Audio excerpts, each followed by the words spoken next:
Job's wife wasn't just frustrated, she almost became the voice of defeat in his greatest trial. What if her words were meant to test his faith even more? Because oftentimes I realize that we see Job's wife as more of an enemy in a sense. Because why would you want someone to do something like curse God and die? Now, when I did my research, many people say in whatever language and whatever time that curse meant blessed. Whichever one it was, whether it was to bless God and die or curse God and die, she wanted him dead. So the saying curse was blessed or whatever, it's not gonna erase what we already think of her. She is telling him to die. Okay? All right. So when you think of her behavior, we oftentimes overlook the fact that Job wasn't the only one that lost his children. He wasn't the only one that lost his riches. He wasn't the only one that lost his lifestyle. She did also. I don't think he had another wife at that time. Somewhere in some of the research said that he got married to some other person and that's who he has the new kids with. I don't know for sure. I don't know Job personally. That's what the research says. But as of now, we are talking about Job that lost everything. And sis lost everything also. So she was really speaking from a place of bitterness. And how often do we experience bitterness? And sometimes we don't even recognize that we are bitter, right? So we are going to dive into more about this using the example of Job's wife. She also witnessed a horrible suffering. Yeah, she lost her children also. She lost her wealth and the lifestyle that she is accustomed to. And this grief can cause anger, which most times lead to bitterness. Not all the time. Some people got control because in the same manner that we can say she was bitter and she said these manner of evil things, Job also lost the things, as we know, and he held strong to his trust in God. So then we have two sides of the thing. But today we are focusing on the wife, the bitterness that she experienced. And then she's talking out of bitterness. You're not giving good advice out of bitterness. So we're going to dive into it. Okay. So the topic for today is overcoming bitterness in the midst of suffering.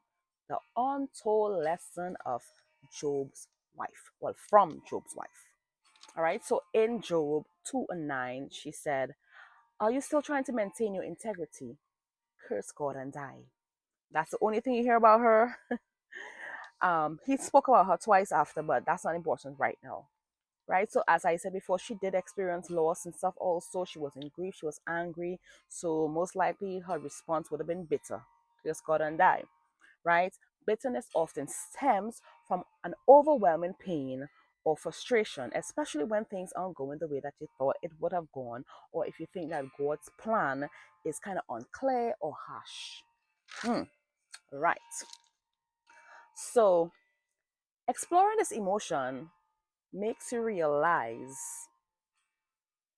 that bitterness can lead to loss of hope, despair. Yeah? How many times have you been betrayed by a close friend, a family, a loved one? I would say co-worker, but I don't think you'd be surprised with those things most times. So I will keep the co-worker out of this story for today. But when these things happen, what happens in your mind is that you replay the offense that took place. And if you don't go to God in prayer about this thing, your bitterness can lead to something way beyond just being angry. Sometimes you pull away from the person, you never forgive them, and when you think you're doing them bad, you're doing yourself bad, because we know, well, if you don't know now, you know that bitterness and unforgiveness, they lead to things inside, and then you become sick, and then you get stressed, and then you have high blood pressure, and all these bad things happen because of an emotion. I think it has to do something to do with the hormones, but I'm not, that's not my job, so y'all can figure that out by yourself. But it does lead to sickness. So why not just go to God in prayer and say, Father, this person did this to me. It made me feel away. But then the thing is, what if you feel that way about God? And don't tell me you don't feel that way, because we oftentimes feel that way, that God has betrayed me. You're not going to say yes because you want to pretend to be holy and sanctimonious. But if you really sit down and you think of life and certain things that did happen, it's like, if God had come through, I wouldn't have gone through this. If God had come. And that right there is you feeling a sense of betrayal against or from God. But you're not going to admit. But if you sit and you think about it, that's what it is. That's what it is. Anyhow, so bitterness can be caused by, let me just list out a few things, and if anyone fits you, then you will know. Betrayal by a loved one, as I said before, unfair treatment or injustice that can happen anywhere, in work, school, or play. Loss of a loved one, as we see with Job's wife.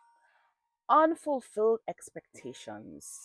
Most times that occur within yourself, when you feel like I haven't accomplished what I want, and you feel like you betray yourself. If you feel like you betray your future, if you have kids, you feel like you betray your children because you didn't do what you were supposed to do. So now it's like it's a rippling effect, and then you feel bad because it's like, if I had, and then you gain bitterness against yourself. All of this is going to lead to sickness. Please. All right. Feeling overlooked or rejected. Lord of mercy. And ongoing hardship or trials. Most times this is financial or sickness. It could be other things, but I'm just listing a couple. You sit and search within yourself and see what I'm talking about. So to overcome bitterness, one thing that we can do is acknowledge the pain. Job's wife was deeply hurt by the loss and suffering. So be honest about your pain. Bring it before God instead of burying it on the inside. It does no good there. 1 minute you're good, the next minute you feel like your chest is beating, you feel like you're drowning. It's all kind of emotions. And I'm not the only person that experienced these things. I'm sure you do too. Don't bury it. Give it to God. Because sometimes you can't even trust people, and then sometimes the person that you can trust is the one that betray you, the one that's causing the bitterness to stem on the inside of you. But we are not putting bitter water inside of God's vessel now, are we? No, we are not. Another thing we can do to overcome bitterness is to guard our words and our heart. So Job's wife, she spoke out of bitterness, she spoke out of hurt, she spoke out of anger. But we can practice speaking in faith even when our emotions are high, because just as Job did, he trusted God instead of cursing God. So if he can do it, why can't we? Now I'm thinking, didn't he feel some sense of bitterness initially? Maybe he did, maybe he didn't. Um, he learned how to control his emotion. Clearly, that's what he did. So we can control it. We can try. Because remember, I said before, when you become bitter, then you become angry, and then you have all these negative things, and then you become sour, and you you don't just affect you affect the people around you, you affect your atmosphere. I think I have that somewhere on my notes, but I'm just saying it now. I'm gonna say it again. All right, so the third thing we can do is seek God's perspective. Bitterness often grows when you can't see the bigger picture. So Job's wife, she didn't see the bigger picture. Look at the end, what he accomplished, what he got, gathered, well, not gathered, what he got back from God. You know, everything that he lost, he got it back and better. they said his kids were more beautiful than the first set, all of those things. Um, yeah, I'm not gonna say that. Okay, so we can try that because although she lost hope, Job didn't lose hope, right? Now, I often wonder if the new life he had, if he had it with the same wife, but I think I read, I'm not too sure how these things are. I just did the research and found the answers. And they said that he married, I can't remember the lady's name, but I think it's Jacob's daughter or something like that. So I think that's who he has the new kids with, the 10, the 3 daughters and the 7 sons. Like, yeah, that's what they say. I don't know. Again, I don't know the man. I never met him. All right. So now we are going to go into some Bible verses that we can read, and you can incorporate it in prayer also, because you can pray the Bible. Yeah. So first one is Romans 12 and 19. Do not take revenge, my dear friends, but leave room for God's wrath. For it is written, it is mine to avenge. I will repay, says the Lord. That's what you call a sweet revenge. Sweet revenge. Sometimes when you leave it up to God, it's better that way. So you don't have to stress, you don't have to worry, you don't have to become bitter. Mm. You don't have to you can take that time to work on yourself. Take that time to seek God. Why? Take that time to ask the question, why did you take my child? Why did you take this opportunity? Why did they betray me? Because sometimes we get betrayed by people that we think has our back. And if you may hear later down the road what they did to somebody else, that's what they were going to do to you. Or you may start to figure out that they were the ones doing things to you all the time. Sometimes when things happen, that's when you start to realize, wait a minute, when they said this or when they did that, what does that mean? Blah, blah, blah, blah, blah. That's how you realize sometimes who your enemies are. I often times hear the statement, the person that stabs you in the back is the one that's closest to you. Because if you and I are enemies and I see you from a mile away, I keep my distance. So you don't have a chance to stab me in my back. Who's going to stab me in my back? Who's next to me, right? Who's next to me? The ones that I have close. Hebrews 12 and 15. See to it that no one falls short of the grace of God, and that no bitter root grows up to cause trouble and defile many. This is the part where I said, I'm going to repeat. Sorry. Bitterness often, it doesn't just affect you, but it oftentimes affects others around you. You're bitter, and you come into somebody's space, they're going to feel the heaviness. That you're going to change the mood of the environment with your bitterness. If you put, let me see, what's bitter? I don't know what Karaili. I don't know what's the other name for Karaili. I can't. They have different names. I'm gonna put a name, the other name there, so that you can see. That's a bitter bush, right? If you put that inside of something sweet, do you think that sweet thing is gonna remain sweet? No, it is going to be bitter. Whew, just thinking about it. And as I said earlier, bitter and sweet can't mix. So if you consider yourself a sweetheart, sometimes it might just be to yourself because you know you're bitter. But if you consider yourself a sweetheart and bitterness stems from whatever, what do you think is going to happen to your inside? You're going to be contaminated. You're going to become bitter. You think the bitterness is just going to be in one section? No, it's going to spread. As I said, your bitterness doesn't affect you alone. It affects the people around you. So be careful with bitterness. And the last thing that I'm going to say for tonight, Ephesians 4:31 to 32. Let all bitterness, wrath, anger, a word that I can't pronounce, I can't remember what it was, and evil speaking be put away from you with all malice, and be kind to one another, tender-hearted, forgive one another, as even as God in Christ forgive you. right? So letting go of bitterness embraces forgiveness and kindness. Okay, so one example I'm going to give of someone who overcame bitterness is Corey Ten Boom. I think I'm saying it right. It's not English, but I think that's how you say it. She was a Holocaust survivor. She endured many horrible things while she was under concentration camp, along with her sister and her family. And her sister died there, and she struggled with deep bitterness because of that situation and just the treatment that they received from the guards, you know. And years later, apparently, she met one of the guards at a church service, and he came up to her because she's known apparently. I don't know about these things. I just researched and I found about her for the first time, but she's known. So he recognized who it was, and he went to her and he asked her for forgiveness and all that. And initially, what she felt was bitterness towards him because it's like, I remember what you did to me, because you often play these things over and over in your head.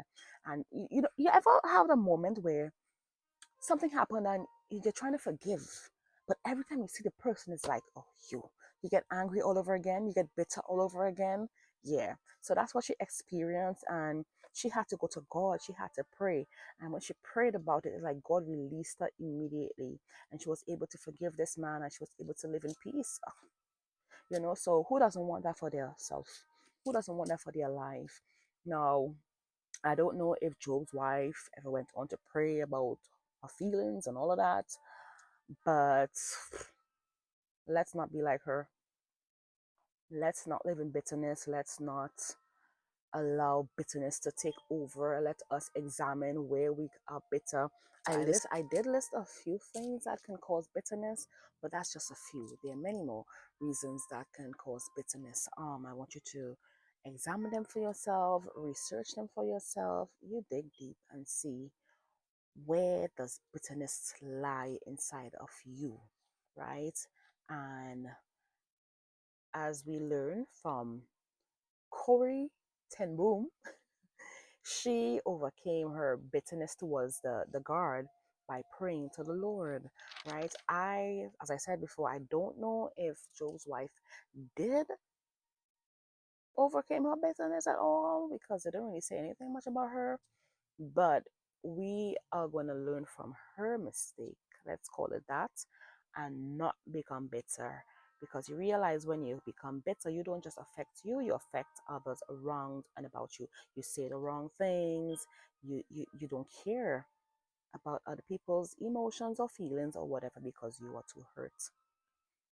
So we are not going to live in bitterness. We are not going to encourage bitterness. As I said before, if you have Riley, if I'm getting the other name, um, and you have 95% of that, 95% good and 5% of the bitter, don't tell me that that 95 is not going to be contaminated somehow by that 5%. So that means, if you are harboring bitterness somewhere on the inside and it's as small as 5%, and you think that your 95% is going to outshine the 5, no, sometimes that 5, it sneaks into the 95, and people will get a little pinch of your bitterness. How do you want to feel when you walk into a room? I'm just reiterating the things because I need it to stick in your head. How do you want to feel when you walk into a room? How do you want people to see you? How do you want people to think about you? Do you want people to sigh when you walk in the room, or do you want them to feel happy? Do you want to be a light when you walk into the room, or you want to be a darkness? Huh? Bitterness has got to go. So go to the Lord. You don't have to tell me that you're bitter, what you're bitter in, or what you're what's causing it. You know yourself. You don't have to lie about it, because you're just going to be lying to yourself. I don't know you. It's not affecting me, it's affecting you. And I'm not just talking to you, I'm talking to me too. So when I'm done, I'm going to sit and I'm going to look at what exactly has bitterness done to my life so far. What exactly has bitterness done to my heart so far? What exactly has bitterness done to my environment so far? What has bitterness done to my health thus far? Let us get rid of bitterness. Pray about it. Seek God about it. That's the only way. That's the only way.